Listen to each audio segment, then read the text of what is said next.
Alamanan sa'a naman mati watin kayyum tatadawat tatarmiya media network gabasadda qabna Penurut ulama firala uliyanno garin balanga himatam tota galmi Abu Jawar Muhammad Fa ratchi furatim garat adda chakri thatti de biyak kailala majajem himata Abu Jawar Muhammad Fa ila chem kanan duram gafi abbana langara gangul gadu batna fa iha tujajun gafatim penurut firala adda chakri lata kufata sun adda chabanata irratti fanifat chiragana kalihatuf murti sun saniyala tamam abban nalangas ajaja menurti cha murmun ragangul gadu bacca kalihatuf uliyanno mana murti olana federala tim fudace trim mande murti olana federala spell la mota dabranin sababa abban alangaragan akagol gadu bacce dihatuf barbade makasma sababa garin abukatu ta yadi chamur manif egra gefate bodam tel murti kenno faraj amsa kul sagal berkona fi dami tokkot bel magwate trim wiya har aj amsa kul sagal berkona ma fi dami tokkum menne murti cha yada gamlamani bel madabrat tim daggefate giddu gale fajun jala murti kenno sah abukatu tun hidamtu siyasa Oromo kesa Obbo Kadir Bullo Oromia Media Network temanirum ako Obbo Kadir jedhanitis abbaan langa akkaataa ragaa dhaggeeffachuu laalchisee mirga murteessu fi fedhii himachuu hin qabu jechuun manni murtichaa kan hime yoo ta'u gaaffii abbaa langaa kufaa taasisuun dhimmicham garam mana murtii federaalaa dhaddachaa kiretaatti deebisee jira haa ta'u malee ajajni mana murtii olaanaa federaalaa kun quubsaa miti kan jedhan Obbo Kadir manni murtichaa dhimmichi dogoggoratu erga amanii murtee kennuu qaba malee ofirra dabarsuun gara dhaddacha sadarkaa duraatti deebisuu hin qabu ture jechuun qabatu akkaataa ajaja mana murtii olaanaa federaalaatti gareen abbaa langaa irra deebiin sababa ragaa golgaa duubatti dhaggeeffachuun barbaachiseef baasuun manni murtii lidataatti akka dhiheeffatan mana murtichaas dhimmicha irra deebiin akka ilaalu kan jedhu yoo ta'u gareen abukaatoo murtii kana mormuun oliyyannoo mana murtii ijibbaataatti fudhachuuf akka qophaa'aa jiran Obbo Kadir himanii jiru bu'uura beellama mana murtii kanaan duraatiin ragaa abbaa langaa dhaga'uuf mana murtii federaalaa dhaddacha shawar keessummaa ramaddii tokkoffaa lidataatti guyyaa boruu jechuunis caamsaa 12 bara 2013 beellamni jiraachuu Obbo Kadir Oromiyaa Miidiyaa Neetwoorkitti himaniiru sagaleen ogeessa seeraa Obbo Kadir Bulloo kunooti. Galfaadha akkuma isin jettani adda kan bulee ture abbaan manni murtii komii abbaan langaa oliyyata murtii manni murtii olaanaa federaalaa lidata kennee irratti yennoo dhagaanni abbaan langaa ragaan dhukatee akka rageessu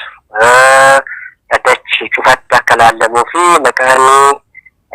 ragoota akka hin ibsamne jedhu irratti dhiyaase ture irratti yennoon dhiyeessee turan irratti falmii godhamee erga gooneen booda manni murtii maal jedhee gaafii inni dhiyeesse keessa ragaan abbaan langaa maqaan ibsamuu qabu jedhisan gaafa dhaddachaa qofa akka ibsamu jedhee lammaffaa waa'ee ragaan dhukateet namatti ragaa akka bahuu fi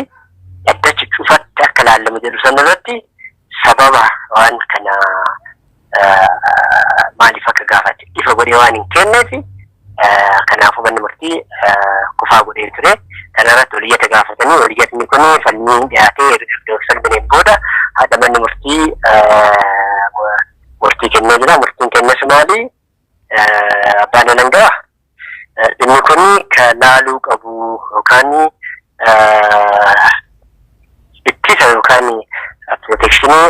ragoota kanaaf kennuun aangoo kiyya ka jedhu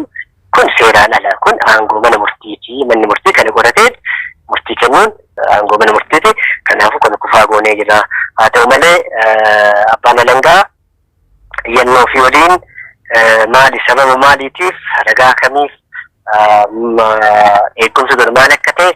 kana sababa isaa ibsee erga dhiyeesseen booda manni murtii dakaa dhimma kana laalee irra deebi'ee waan itti fakkaate akka murteessu jedhee jedhan murtii kan murteesse kana wal malsiin ture. Abbaan langaa sababa jara kanaaf yookaan ragoota dhokatanii namatti